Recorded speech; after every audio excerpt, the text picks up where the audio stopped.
명절날 아침에 짱먹과 말씀수다로 인사를 드립니다. 그래서 오늘 자리를 좀 바꿨습니다. 추석날 복 많이 받으세요. 하나님 복 많이 받으세요. 샬롬. 오늘 우리에게 주시는 하나님의 말씀은 시편 27편 1절에서 14절의 말씀인데요. 하나님 말씀을 보시겠습니다. 여호와는 나의 빛이요 나의 구원이시니 내가 누구를 두려워하리요. 여호와는 내 생명의 능력이시니 내가 누구를 무서워하리요. 악인들이 내 살을 먹으려고 내게로 왔으나 나의 대적들 나의 원수들인 그들은 실족하여 넘어졌도다. 군대가 나를 대적하여 진칠지라도 내 마음이 두렵지 아니하며 전쟁이 일어나 나를 치려 할지라도 나는 여전히 태연하리로다. 내가 여호와께 바라는 한 가지 그것을 구하리니 곧 내가 내 평생에 여호와의 집에 살면서 여호와의 아름다움을 바라보며 그의 성전에서 사모하는 그것이라. 여호와께서 환난 날에 나를 그의 초막 속에 비밀히 지키시고 그의 장막 은밀한 곳에 나를 숨기시며 높은 바위 위에 두시리로다. 이제 내 머리가 나를 둘러싼 내 원수 위에 들리리니 내가 그의 장막에서 즐거운 제사를 드리겠고 노래하며 여호와를 찬송하리로다. 여호와여, 내가 소리내어 부르짖을 때에 들으시고 또한 나를 긍휼히 여기사 응답하소서. 너희는 내 얼굴을 찾으라 하실 때에 내가 마음으로 주께 말하되 여호와여, 내가 주의 얼굴을 찾으리이다 하였나이다. 주의 얼굴을 내게서 숨기지 마시고 주의 종을 놓아여 버리지 마소서. 주는 나의 도움이 되셨나이다. 나의 구원의 하나님이시여, 나를 버리지 마시고 떠나지 마소서. 내 부모는 나를 버렸으나 여호와는 나를 영접하시리이다. 여호와여, 주의 도를 내게 가르치시고 내 원수를 생각하셔서 평탄한 길로 나를 인도하소서. 내 생명을 내 대적에게 맡기지 마소서. 위증자와 악을 토하는 자가 일어나 나를 치려 함이니이다. 내가 산자들의 땅에서 여호와의 선하심을 보게 될 줄 확실히 믿었도다. 너는 여호와를 기다릴지어다. 강하고 담대하며 여호와를 기다릴지어다. 보셨어요? 오늘 명절 맞이해서 어디에 계십니까? 혹시 너무나 외롭고 혼자 계셔서 힘드신 분들은 제게 연락을 주시면 제가 가지는 못하지만 조그만 선물이라도 보내도록 하겠습니다. 정말 보내드릴게요. 어떻든 아무도 없이 혼자 계시는 분들 저한테 문자를 좀 해주시면 제가 조그만 선물을 보내드리겠습니다. 오늘 시편 27편의 말씀은 독특한 구조를 가지고 있다고 그래요. 즉 믿음의 선포와 간절한 기도가 이렇게 교차돼서 나타나고 있습니다. 1절부터 3절과 5절부터 6절과 13절부터 14절은 다윗의 믿음의 고백과 선포를 얘기를 하고 있고요. 반면에 4절 그리고 7절부터 12절은 다윗의 기도예요. 이것이 이제 개역개정 말고 새번역 성경을 보면 참 확연히 이제 나타나게 되어 있는데, 다윗은 즉 믿음을 선포하고 기도하고 믿음을 선포하고 기도하는 그런 모습을 보이고 있습니다. 그런데 우리가 기도를 하게 되면서 느끼는 것은 믿음이 그렇게 달라지지 않는다라, 그걸 경험하게 되잖아요. 기도에도 믿음이 생기지 않는다라고 하는 분들이 굉장히 많이 있습니다. 그러면 왜 하나님이 그렇게 응답을 해주시 않을까? 하나님께서 기도 많이 하는데 왜 우리의 믿음을 더 세워주시 않을까? 도리어 믿음을 잃게 하고 흔들리고 시험에 들게 하는 경우가 굉장히 많이 있습니다. 다윗도 사실은 이 믿음이 하나님이 다 이해가 돼서 믿은 게 아니에요. 오늘 7절을 보면은 내가 주님을 애타게 부를 때에 들어주세요. 나를 불쌍히 여기시고 응답해 주세요. 라고 얘기를 해요. 9절도 주님의 얼굴을 내게 숨기지 마시고 주님 종에게 노하지 마세요. 나를 물리치지 말아주세요. 라고 얘기하고 있단 말입니다. 다윗이 굉장히 마음이 상해 있고 꼬이고 있어요. 낙심을 했습니다. 그런데 그럼에도 믿었다는 거예요. 그런 믿음이 일관성이 있었고, 그래서 다윗은 하나님을 이해할 수 없었지만 그러나 믿음이 있기 때문에 이것이 기도가 가능했다. 그러니까 기도와 믿음이 사실은 하나가 된 사실을 우리는 볼 수가 있습니다.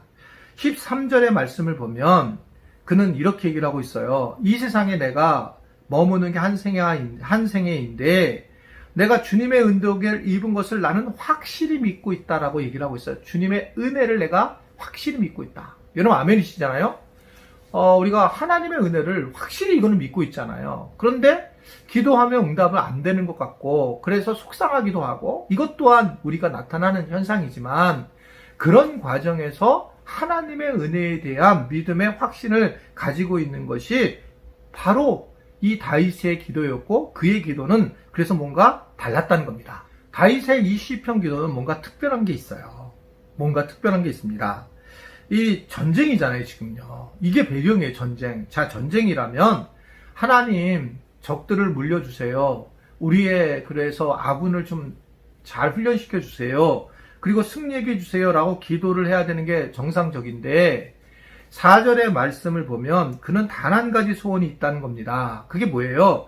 한평생 주님의 집에 살면서 주님의 자비로운 모습을 보는 것과 성전에서 주님과 의논하는 것이 자기의 소망이다. 이렇게 얘기를 하고 있습니다.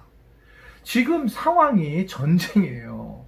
그런데 그때 그는 여호와의 집에서 예배하는 것이 소원이라고 하는 것을 볼 수가 있습니다. 이게 어떻게 가능할까? 늘 말씀을 드리지만 우리가 이 말씀 묵상이 중요한 것은 이 말씀 묵상을 들으면서 우리가 굉장히 시간이 지나면서 말씀에 따라서 좀 깊어지는 하나님과의 관계가 된다는 것입니다. 갑자기 사람은 깊어지는 게 아니잖아요. 점점 깊어지면서 그러면서 결국 우리가 어려운 일을 당할 때에 이 일을 감당할 수 있다라고 하는 것, 결국 오늘 다윗처럼 정말 믿음이 흔들리지 않는 것, 이것이 중요한 거다. 그러니까 이 다윗이 이런 상황에서도 자기의 소원은 주님과 함께 예배를 드린 것이라고 그렇게 이야기를 하고 있는 걸 볼 수가 있습니다. 솔로몬이 성 1000번째를 드릴 때 하나님 앞에 굉장히 하나님이 기뻐했죠. 그게 왜냐? 다른 것보다도 그는 지혜를 원했단 말입니다. 자, 지혜를 원한 솔로몬이 그러면 그 순간에 쑥 나왔을까? 저는 그렇게 생각하지 않습니다. 평상시에 솔로몬이 아마도 하나님에 대해서 지혜에 대해서 너무 필요하다고 생각을 해서 그 지혜를 강구하고 있었을 것입니다. 그리고 난 다음에 하나님이 물어봤을 때 내게 지혜를 주십시오라고 그렇게 말씀을 하는 거예요. 저도 목회를 하면서 제일 원하는 게 뭐냐? 제가 집을 원할까? 아파트를 원할까? 그렇지는 않은 것 같아요. 제가 지금 원하는 거는 저도 지혜예요.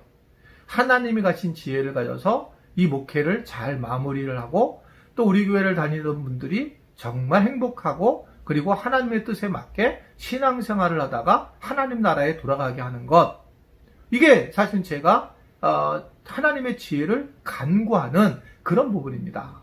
기회가 되면 저를 위해서 기도해 주시는 분들은 저에게 좀 지혜를 달라고 그래서 하나님 주신 지혜를 가지고 하나님의 세계관을 가지고 하나님과 동행하는 자로 살 수 있게 해달라고 기도해 주셨으면 좋겠어요. 물론 제게 병도 있고 제가 여러 환경이 힘든 것도 있지만 제일 중요한 건 저도 그렇게 생각한단 말입니다. 근데 이게 그냥 나오냐?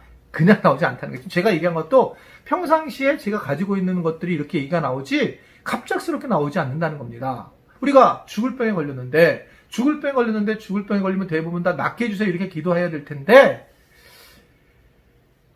그래, 저 안 가봤어요. 안 가봤잖아요. 근데 지금 저를 생각해보면 그 기도 잘 안 나올 것 같아요. 그냥 하나님 앞에 하나님과 샬롬, 평강의 관계를 유지하고 마지막을 잘 주님 곁에 주님과 갔으면 좋겠지 이런 기도가 나올 것 같지? 그렇지 않을 것 같아요. 그러면 왜 이게 가능하냐? 그것은 이것도 자녀들 생각하면 좀 다를 것 같습니다. 아내를 생각하거나 또 교인들을 생각하면 좀 다를 수 있겠지만 갑자기 걱정이 돼가지고 그런데 근본적으로 내 자신만을 본다면 저는 별로 그렇지 않을 것 같아요. 이게 무슨 패시미즘 염세적이어서 그런 게 아니고 하나님하고 더 제일 같이 예배드리고 하나님과 같이 사는 것이 훨씬 더 중요하지 그것이 제일 필요한 거니까. 근데 이게 갑자기 이렇게 되느냐? 그렇지 않아요. 미리가 준비되었다는 거죠. 우리 지체들도 오늘 말씀을 듣는 분들도 이런 준비가 잘 되었으면 좋겠습니다. 그래서 하나님과 깊은 관계를 갖는 것은 참 중요하고 그래서 우리가 바른 기도를 드릴 수 있고 그리고 우리가 이 다윗처럼 정말 중요한 고백을 할 수 있다라고 하는 거 하나님의 마음을 기쁘게 해드리고 하나님 마음에 합한 자가 된다는 거죠. 다윗도 하나님의 마음에 합한 자였고 솔로몬도 하나님을 기쁘게 했단 말입니다. 이 특징은 뭐였냐면 이 특징은 그 환경에 따른 것이 아니라 평상시에 그가 하나님을 대면하는 친밀성이 있었을 때에 올바른 기도 제목을 가지고 했을 때 이게 가능했다라고 하는 것을 오늘 우리에게 전해주고 있습니다. 어떤 분이 와서 저한테 그런 얘기를 하는 거죠. 목사님, 목회 성공하려면 어떻게 해야 될까요? 이렇게 얘기를 해요. 그런 분들은 목회에 대한 욕심이 있고 열정이 있잖아요. 그럼 눈이 이제 막 불빛이 이쁘게 번쩍번쩍 합니다. 근데 이제 뭐 여러 가지 물론 교회 구조도 알아야 되고 공부도 시켜야 하지만 제일 중요한 것은 목회자가 하나님과 친밀해지는 거잖아요. 당연하죠. 그거 교인들이 알잖아요. 내가 하나님과 친하고 성령님이 내 안에 있는 것을 드러내야 되는데 그거를 갖다가 드러내지 않는 거, 그걸 교인들이 모를 리가 없다는 거죠, 저는. 그래서 그게 제일 중요하다는 거예요. 이번에 우리 손주 하라를 만났는데, 하라가 지금 그 가덕도에서 예배 영상을 보나 봐요. 나한테 갔더니 우리 하라하고 하임이가 그러는 거예요. 왜 합이 울었자? 이거 울은 거. 제가 설교할 때가 마지막에 잘 울잖아요, 설교를 하면서. 그래서 내가 성령님이 인도하신 거야. 이렇게 못 알아듣겠지만, 근데 사실은 저는 개인적으로 제가 이 벅찬 이 사랑을 어떻게 전할까? 뭐 벌써 눈물이 나와요. 어떻게 전할까? 그랬을 때에 우리 교인들이 알고 제가 알잖아요. 제게 있는 하나님의 마음. 물론 제가 뭐 완벽한 사람은 절대 아닌데 그런 마음이 있는 거죠. 그런 마음을 가지고 우리가 신앙생활을 해야 되는 거고, 그래서 새로 오는 목회자들한테 아직 신학을 공부하는 거 이제 목사가 되는 사람들한테 하고 싶은 얘기는 그 얘기예요. 주님과 친밀해져야 한다. 주님과 친밀해지는 것이 제일 중요하다라고 생각하고, 마찬가지 우리도 다 마찬가지입니다. 근데 왜 우리가 힘드냐면 주님의 스케줄과 우리 스케줄이 달라요. 주님이 우리를 좀 더 기다리게 할 경우가 많습니다. 기도하고 좀 기다리라는 거예요. 그래서 좋은 것으로 채워주실 거라고 믿고 기다리는 게 믿음인 거거든요. 그것이 우리가 이 땅에서 소원하는 바잖아요. 그래서 오늘 이 다윗도 마지막 14절에 보면 너는 주님을 기다리라는 거예요. 강하고 담대하게 그 주님을 기다려라. 이게 다윗이 한 믿음입니다.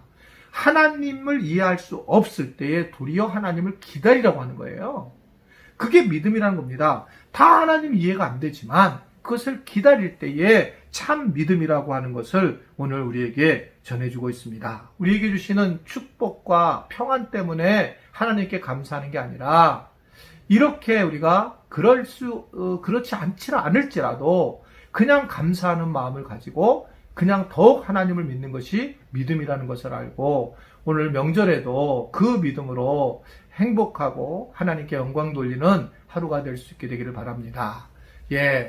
큰절 받으시옵소서.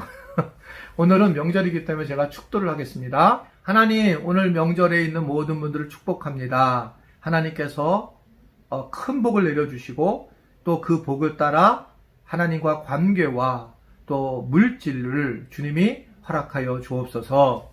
이제는 우리 주 예수 그리스도의 은혜와 하나님 아버지의 놀라우신 사랑하심과 성령의 교통 역사 인도하심이 오늘 말씀 수다에 참여한 모든 하나님의 백성들 머리 위에, 가족 위에 이제부터 영원토록 함께 하시기를 간절히 축원하옵나이다. 아멘.